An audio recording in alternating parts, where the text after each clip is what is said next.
Welcome everybody to another one. Thank you for tapping in. If you're just locking in, please hit the like button, also share. And if you're not subscribed to the channel, please go ahead and subscribe to the channel. It helps in the platform. We got a great one coming today, man. We on another part of my prison journey. We on part 10, folks. We on part 10. We getting through this. We taking our time. Because I don't want to miss important details, because I don't want to rob you of, some of the important details in my journey, and certainly don't want to rob myself. So kind of taking my time, and that's probably why there's so many parts to it. But, I think it's best to do it that way. That way, you can get the important things in there that maybe can be life-changing for others and can also help in this matter myself to learn more about what it is I went through and what I can do to prevent those things from happening again.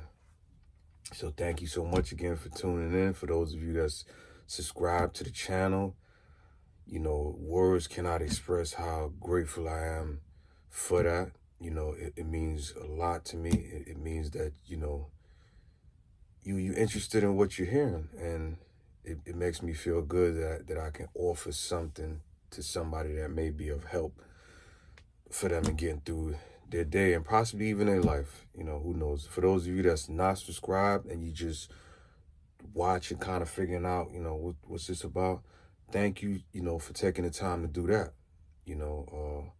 You could be doing anything else. All of us, at times we get busy in life and we don't have time to really sit around and listen. But, you took the time out of your precious schedule to say, well, let me just kind of listen to what he's saying. And I thank you so much for that. But, in addition to that, I'm always asking, can you just go ahead and subscribe to the channel? Especially if you like what you hear, If you don't like what you hear, which I highly doubt it, but if you do, still subscribe, because guess what? Got different things coming down the line on this channel. I'm telling you, there's a lot of good things coming. So, subscribe so you can get the notification and whatnot. So anyway, we on part 10. We left off where my lawyer gave me the grand jury transcripts to go and sit in the holding cell for those 10, 15 minutes recess that we took before the judge was ready to have the hearing. So I'm going through the grand jury transcripts, and, I want to say this because, I'm not going to mention the person's name, but it would be an injustice on my part to not clear this up, because there was a lot of rumors going around that the female that went to the grand jury, just told on me, what I mean by told on me or telling on me is that, yeah, he's the one that, was selling the drugs. He used my apartment. We know how it goes. I don't got to go into full details and waste a lot of time, but that's incorrect. I want to make that clear. Now, however, as I'm about to explain, I was displeased with what was said, So anyway, let me just get into what was said. So I'm reading the grand jury proceedings, and the government, which is the prosecutor, but in the feds they call it the government. The government is questioning this female about where she resided at, how long she lived there, and they made mention of the actual day the apartment was searched, and they asked her, was I residing at that area? Well, let me back up. They asked her the items that were recovered from her apartment, which was, the firearm, obviously the firearm, all the drug paraphernalia, the coffee grinders, cutting agents, bags, etc., etc. When they asked her that, she said, I'm pleading the fifth. And their follow-up question was, well, why is that? And she said, because I don't want to say anything that would incriminate myself. Great answer. I mean, she's following the script, right? What we spoke about in the previous series, I believe it was 2 series from this one, where we spoke about, the plan. So, so they mentioned me. Are you familiar with the defendant in question, and mentioned my name? And she said, yes, I am. Said, you were in a relationship with him. Yes, I was. Was this individual residing with you at that residence?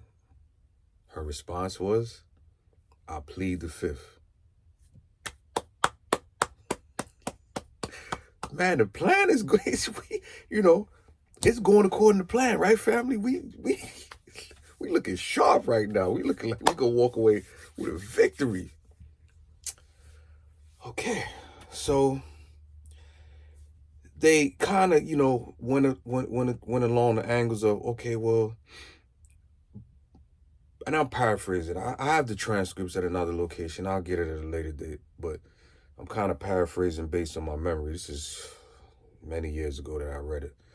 So they asking her, they actually telling her that, well, if you answer this question, this is not incriminating you. We're just asking, did the defendant reside at your residence? She said, I will not answer that. I'm pleading the fifth. They said, well, were the items recovered in the house, did that belong to the defendant? She said, I plead the fifth. So out of frustration, the government said, okay, well, look, did he have clothing there?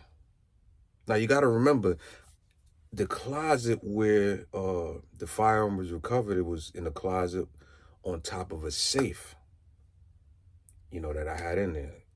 On top of a safe inside of a leather pouch, along with some clothing items that were hanging up in the closet that obviously belong to me. I would hope so. It doesn't belong to somebody else, but it belongs to me. So the government, they're very crafty in their approach and how they question certain witnesses that may be trying to elude certain questions. So he said, well, look, did he at least keep clothing there and stay there certain nights? I plead the fifth. You would think that would be the answer. Not quite, Oh, well, yeah, he did stay there certain nights. He did. He said, okay, well, did he have clothing there? She said, yeah, he would keep clothing there the nights that he stayed, but he would just stay certain nights. And see, let me say this. And, shout out to her, man. I got to say this. I got to be real. And although some people may be upset with me for saying this, and I'm okay with that, but I got to stand on the side of truth. I got to give her some honors for at least having the courage to go up there and even say I plead the fifth, because most people, I'm telling you, they can cap, which means lying in street terminology, and play all these games as though they're not nervous in that setting, especially if they've never dealt with the court system at all, But for her to go up there with that amount of courage and stand toe-to-toe with the United States government, mind you, right? And then, go back and forth expressing that she's pleading the fifth, you gotta, come on, folks. We gotta give her some type of accolades for that and honors for that, because most men, I'm gonna say this, don't have the courage to even do that.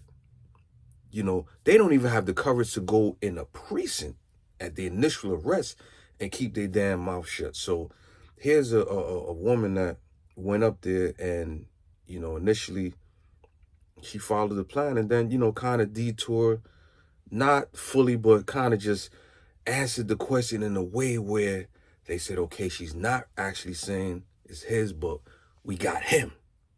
Why? Because she's saying that he stayed there a certain night and those clothing items were his. Now we can connect him to the firearm.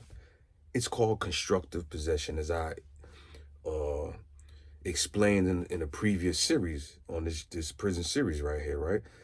That there's two forms of possession that I'm aware of. Is actual possession, meaning you actually had it on you, and constructive possession, meaning that the firearm or the drugs, or whatever, in whatever case it is, wasn't actually on you, but you had access to it. Let me give you another example. You was in a vehicle driving and drugs were recovered in that vehicle, not on your possession. That would be considered constructive possession if they can actually prove and tie you to the drugs, right? So in this instance, the firearm is in there. My clothing item is in there. Inside of the well, not on. Pardon me, not inside the safe. Yeah, actually inside the safe there was legal work that I kind of had for my case before this case that was in there, and things of that nature. So, in that instance, I was kind of disappointed that, damn, why did you have to say that? I get it. You're under pressure. You a female. You got a child and whatnot, and your mind is like all over the place. So I totally understand. I get it. From a person that's dealt with the judicial system pretty much all his life, I understand how that pressure can be. So, I'm not even mad. At the time I was disappointed, but not mad. I was disappointed because I'm like, if you could have just stuck with pleading the fifth, there's a very high chance in the high 90s that they can't clear an indictment, right? But anyway, so that's what was said, and that's the way they was able to secure the indictment. So, I wanted to clear that part up because there was a lot of misconception. Because when I expressed that to a lot of individuals, people are going to take that. Oh, she told him. Hey, man, that's your perception, but this is the reality and this is the truth. So went back into the courtroom, and my lawyer said, "Did you review that?" I said, "Yes, sir." He said, "All right, and what's your decision?" I said, "My decision stands of what I told you. We moving forward, and we're gonna try the case." So we had about 7 motions that he filed. Can't quite remember all of it, but before the series closes out, I'm gonna work to get all the documentations and kind of put it up here to kind of give you, a picture of the proceedings and what was filed and things like that.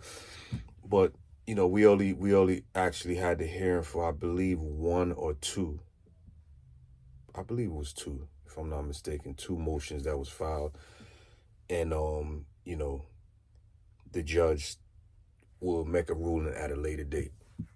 So did that, went back to the prison, Lehigh County Prison. And, I'm kind of in the cell, just like kind of stewing in my juice again, because it's like,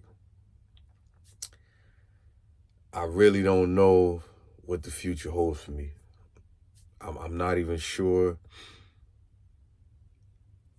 if I could beat this case, to be honest. I'm not sure, but the one thing I was sure about is that I was not going to take 15 years. They will have to earn that, giving that to me. Even if it cost me more than 15 years, I was willing to take that chance, because I'm not just going to give it to you. I'm not just going to hand it to you. You're going to have to work for it. At least this is my thinking at the time, for good reason. So, it was, a few months before I went back to finish up the rest of the hearing. So I'm kind of like, I'm not in my right spirits. at the time, uh, I'm dealing with so many emotions.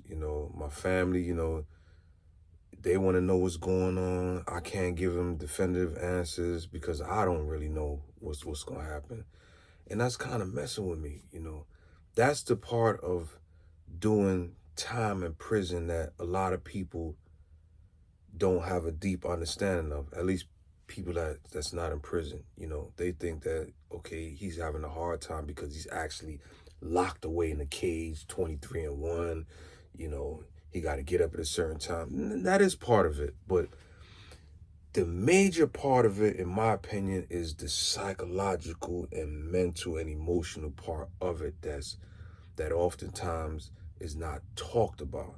Even from the individuals that's doing time in prison, they kind of focus on the get busy part. We in there rumbling, we stabbing each other. They get caught up in all those different, as my brother always says, that I'm working with, bells and whistles. They get caught up in all of that. And that's not really what it is. That's part of what it is. But the meat of doing time is more of the psychological, mental, and emotional part that can break a man or a woman down in those environments. And I'm telling you, I was on a roller coaster ride that I've never been in my entire life. And I think it's because this is the most time that I've faced in my entire life. So I wasn't sure how long it'll be before I seen the free world again. And that's difficult to deal with. I believe they should come out with a study, as they have post-traumatic syndrome for, veterans that's coming out the military. I really believe they should have post-traumatic syndrome studies for men and women coming out of extended incarceration, because it's real, and then, having to readjust back into society. But anyway, we're going to leave this part right here, and we're going to start off the next part of the series into the proceedings and eventually leading up to my trial and whatnot. We got a lot more coming, family.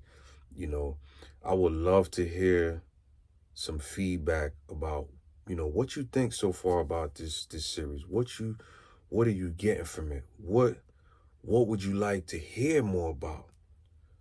What could I do to impact the platform a little bit more? I would love to hear whatever it is, whatever critique you got, I would love to hear it. So I thank you so much for listening. And, I'm always going to say this. Hit the like button. Also share. If you're not subscribed, please go ahead and subscribe and hit the notification button.